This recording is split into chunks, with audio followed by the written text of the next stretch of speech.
Xin chào các bạn, chào mừng các bạn đã quay trở lại với YouTube channel của Sentity Shop. Trong video này thì chúng ta sẽ cùng tìm hiểu về Spanning Tree Backbone Fast, ứng dụng trong thực tế cũng như cách cấu hình Backbone Fast trên các switch Cisco nhé.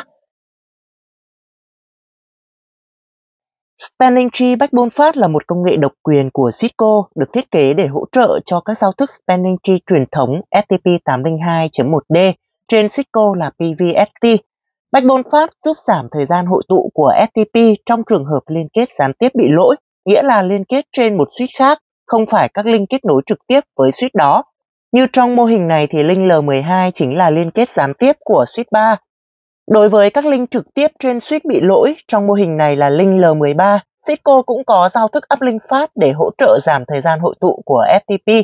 Backbone fast và uplink fast thường được cấu hình cùng nhau trong một mô hình mạng để giảm thời gian hội tụ cho Spanning Tree.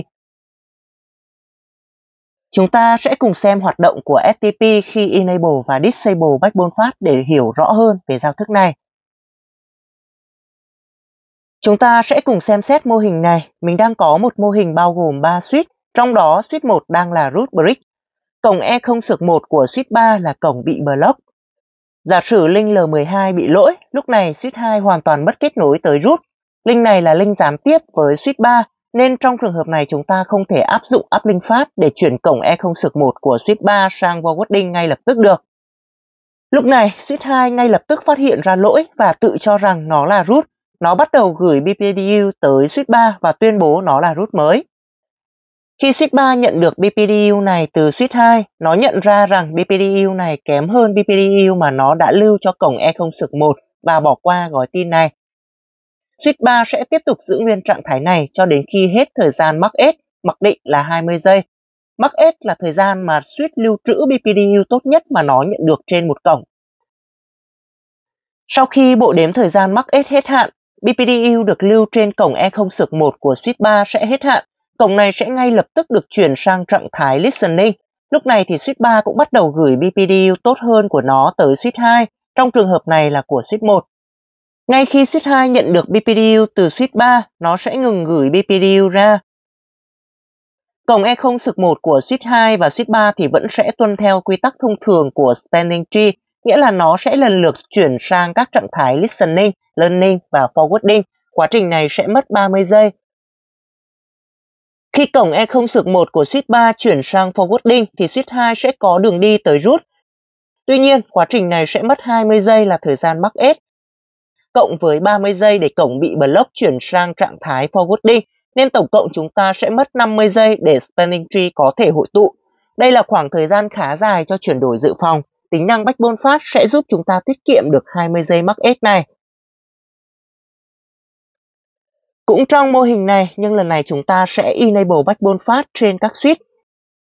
Vẫn như tình huống trên, khi link L12 bị lỗi, switch 2 sẽ bị mất kết nối đến root. Lúc này nó vẫn tự nhận mình là root và gửi BPDU sang switch 3. Ngay khi switch 3 nhận được BPDU kém hơn, nó sẽ không bỏ qua BPDU này như STP thông thường, mà ngay lập tức sử dụng một loại PDU mới và root link query, viết tắt là ALQ, nên thông thường chúng ta sẽ gọi là ALQ PDU để tìm root. Mục đích là để xác minh xem nó còn đường dẫn đến root hay không. Nếu nó vẫn còn đường dẫn đến root thì nghĩa là thông tin BPDU mà nó lưu trữ trên một cổng trước đó vẫn hợp lệ.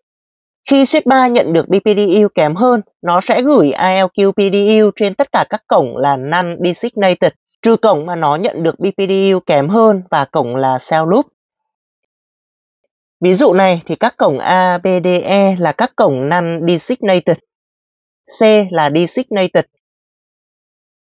Switch nhận được BPDU kém hơn từ cổng E, nên nó sẽ chỉ gửi ALQ ra các cổng A và B. Cổng C là Designated, D là Cell Loop, còn E là cổng nhận được BPDU nên nó sẽ không gửi ALQ ra các cổng này. Quay lại mô hình của mình thì switch 3 sẽ chỉ gửi ALQ PDU qua root port tới switch 1. Switch 1 nhận được sẽ trả lời ngay lập tức bằng phản hồi ALQ, nói rằng root vẫn còn theo hướng này. Switch 3 lúc này biết rằng nó vẫn còn kết nối tới root nên nó có thể loại bỏ thông tin được lưu trữ trên cổng E0/1. Cổng E0/1 chuyển sang chế độ listening và bắt đầu gửi BPDU. Lúc này thì quá trình còn lại tuân theo các quy tắc FTP thông thường. Quá trình xác nhận root bằng ILQ diễn ra rất nhanh nên chúng ta sẽ tiết kiệm được 20 giây thời gian mắc ếch với backbone phát, còn chúng ta vẫn phải đợi 30 giây là thời gian cho spanning tree hội tụ. Đơn giản vậy thôi.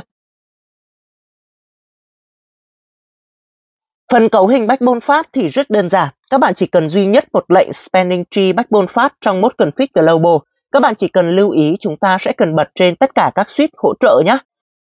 Các bạn vào mode config global, bật backbone phát bằng lệnh spanning tree backbone phát.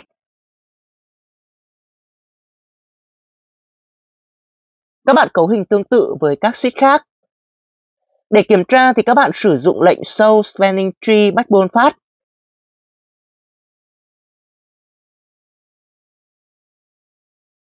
Các bạn có thể thấy được trạng thái của backbone phát cũng như các gói tin ILQ mà giao thức này đã gửi. Đơn giản vậy thôi. Ok, như vậy là chúng ta đã cùng nhau tìm hiểu về tính năng spanning tree backbone phát. Nếu các bạn có thắc mắc hay góp ý nào thì hãy để lại comment để mọi người cùng trao đổi nhé. Và đừng quên like, share cũng như là subscribe để ủng hộ mình nhé. Cảm ơn các bạn.